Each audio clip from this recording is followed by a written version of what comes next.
life depends on trying to figure a scribble I could let loose, dodging the dribble that they trying to throw my way. I think I figured that them figures out to get you.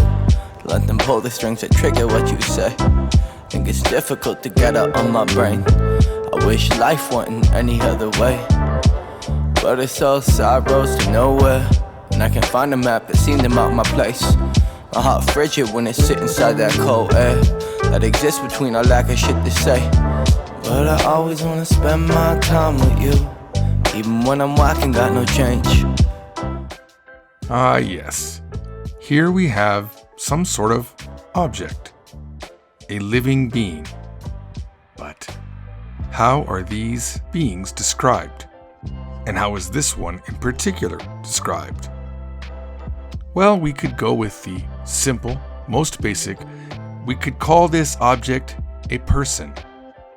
人 And we could further define the person by his sex. We could call him, 男性 or the less scientific way, 男 to get more specific, he is a certain type of person, a certain type of man. He is, 白人 depending on your perspective, perhaps he is a foreigner. 外国人 Being more polite, you could also call him, 外国の方 or even less polite, we could refer to him as. 外人 This way of describing the man is simple, and it works, unless we add more people to the scene. We can no longer use man because they are both men, and we can no longer use person because there are two of them. However, one man is white, 白人 and the other is. 黒人 But what if both men were white? We could also distinguish them by what they are doing. We have one man who is sitting, 座っている男 and another who is standing. 立っている男 But what if we add more people to the scene? I think it goes like, I've been stuck inside this pocket of debt, empty walls and stress, gotta stop smoking this cess, I turn redundant. Now, there are two people standing and two people sitting. We will have to use something else to describe our man. How about what he is wearing? You might notice he's wearing a pink suit. We could call him simply the pink suit man. ピンクのスーツの男 Or in Japanese, when saying the man wearing the pink suit, we could say, ピンクのスーツを着ている男 or the equivalent, ピンクのスーツを着た男 because the verb to wear in Japanese also means to put on, both of these sentences make sense. But in English, they both equal the man wearing the pink suit.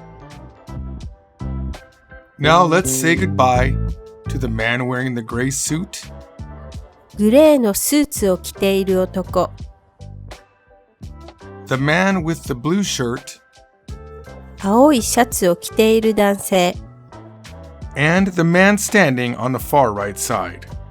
一番右側に立っている男性 And we'll have to say goodbye to the lady that just showed up, as we were saying goodbye to everyone else, the lady standing behind the bench. ベンチの後ろに立っている女性 Now that we've identified who we are talking about, let's tell the story of the man wearing the pink suit.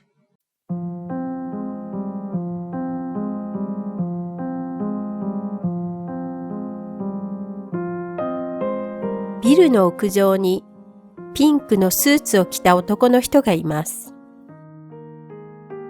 そのスーツを着た男の人はベンチに座って彼女を待っています。でも彼女は来ません。実は彼女はそのピンクのスーツが嫌いです。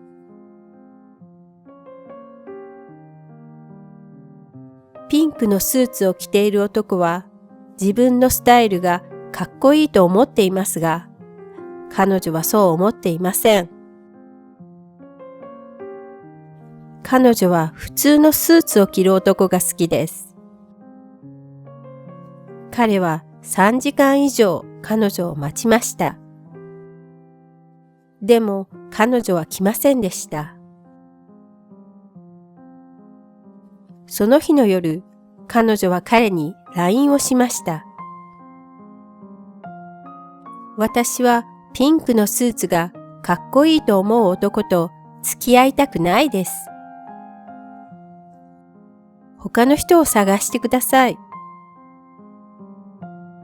次の日、彼はピンクのスーツを着る男が好きな女性をデートアプリで探しました。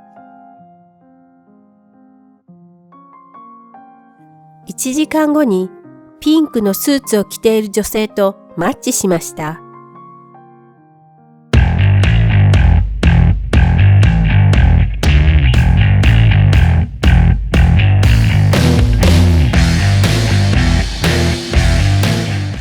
ピンクのスーツを着ている2人が恋に落ちて、彼はその女性にプロポーズしました。でも、ピンクのスーツを着ている女性の親に結婚を反対されました。3ヶ月後にピンクのスーツの女性と駆け落ちをして、今は幸せに暮らしています。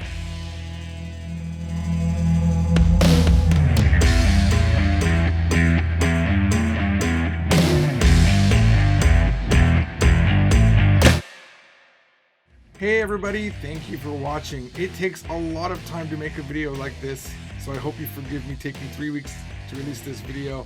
If you would like to help me out, hit that like button. I know a lot of YouTubers say it, but we really mean it. The more you hit, the better our chances of getting found out on the algorithm. Alright, if you want to watch more videos like that, definitely check out the video prior to this that shows you how to make verbs describe now, which is the whole basis of this video. And also, this video over here is highly recommended to you by Google. And subscribe if you're not already subscribed. Thanks for watching. Bye.